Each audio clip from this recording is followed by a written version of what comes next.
নূরকে মারাত্মকভাবে আহত করলো সেনাবাহিনী। হ্যাঁ, সেনাবাহিনী, পুলিশ কিছু দেখা গেছে, কিন্তু পুলিশের তরফ থেকে কোনো নির্দেশনা যায়নি, গেছে সেনাবাহিনীর তরফ থেকে।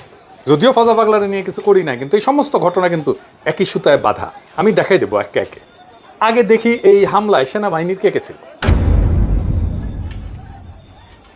আজকের হামলা হয়েছে লেফটেন্যান্ট কর্নেল রকিব, অধিনায়ক 18 ইস্ট বেঙ্গল, বর্তমানে জেলে থাকা আওয়ামী জেনারেল সালাউদ্দিন মিয়াজির ব্যক্তিগত স্টাফ ছিল, এবং এর সাথে ছিল লেফটেন্যান্ট কর্নেল আফজালুর রহমান। এই দুইজনের সরাসরি নেতৃত্বে এই হামলাটা হয়েছে।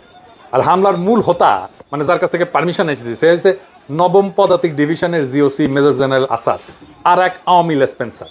তার আদেশেই রকিব আর আফজাল হামলাটা করছে। গণ অধিকারের অফিসের ভিতরে ঢুকে আসবাবপত্র ভাঙচুরের পাশাপাশি টয়লেট ভেঙেও নেতাকর্মীদের উপরে হামলা করছে সেনাবাহিনী। নূরকে আইসিইউ নেওয়া হয়েছে। আমি ব্যক্তিগতভাবে খোঁজ নিয়েছি, আঘাত গুরুতর, তবে খারাপ কিছু ঘটবে বলে ডাক্তারদের আশঙ্কা নাই।